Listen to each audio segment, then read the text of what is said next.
Action News Now Storm Tracker weather. Coverage you can count on.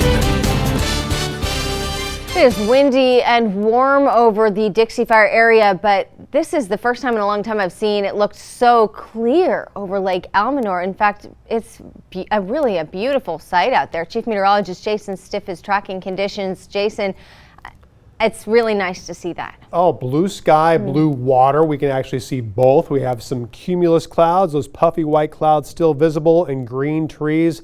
It's really nice to be able to see green trees because so many of them have been burning over the last several months. We're not quite done with our fire danger, but at least we're getting closer and closer to it. We're done with the dry lightning threat, which is really good news. We had some thunderstorms last night, had some nice amounts of rain, welcomed the rain. We didn't want the lightning to come in on the party, but it was there for the party as well. But we still have some gusty wind in the mountains up to 25 miles an hour over the last few hours. We'll have that subsiding though as the sun goes down. The red flag warning for the southern Cascades and northern Sierra, that will last until 11 o'clock unless it gets canceled early, which is a possibility because that wind is going to be weakening. But it is starting to warm up outside. We're still slightly below average, but certainly cooler than yesterday. Right now 89 degrees in Redding, 90 degrees in Chico, Oroville, and Red Bluff. It's 81 degrees and still smoky over Weaverville, 78 degrees in Bernie, and 91 degrees in Corning. But a significant change compared to this time yesterday, between 7 and 12 degrees cooler than 24 hours ago. We're going to see this trend kind of reverse tomorrow, but not to that degree. Expecting about 3 to 5 degrees of warming tomorrow afternoon compared to this afternoon. The wind for most of the valley and the foothills, not very strong. We still have a lot of wind gusts between 15 and 25 miles an hour in the higher elevations. These humidity numbers are nice to see though, between 25 and 35%.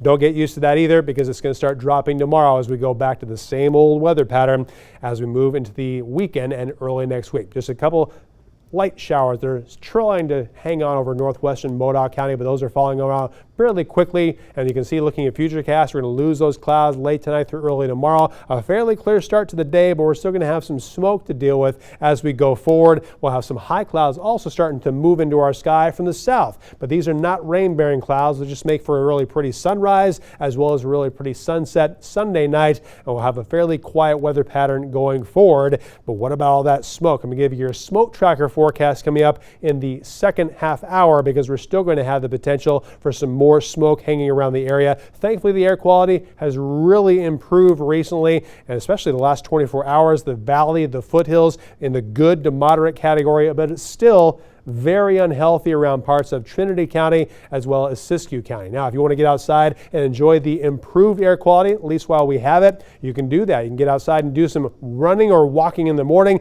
The air quality will be pretty good, at least for a few hours, and the heat won't be there, but it will be warmer by tomorrow afternoon. So maybe do it before the noon hour. It's going to be nice temperature-wise, and then it will start to heat up as we progress through the weekend into the first half of next week. So here's your forecast for Saturday. Unfortunately, it's still going to be fairly smoky for Trinity County, areas around Weaverville in particular, but we're going to have a little bit more warmth also. Expecting a high of 88 degrees for Hayfork and Weaverville, and more lower to mid-80s for the rest of the northwestern mountains. For northeastern California, it's going to be a little bit warmer too after a cooler overnight with lows in the 30s and 40s. Daytime highs from the upper 70s around Mineral to 82 degrees in Chester and 85 degrees in Quincy. For the Ridge, we'll also have a fairly clear sky tonight. Also comfortable temperatures, 50s and lower 60s for overnight lows. Highs a little bit warmer than today, upper 70s and lower to mid 80s up to 82 degrees for Concow, 83 for Magalia, and 85 degrees for Paradise. The Valley, at least for tonight, will be fairly clear. A little bit of haze sneaking back into the North Valley. Lows in the upper 50s and lower 60s. It will get hotter tomorrow afternoon though, lower 90s, which is fairly seasonable, about 1 degree cooler than average. And the Chico area, not much haze tonight. Going to be a nice, clear, mild night with lows in the upper 50s and lower 60s.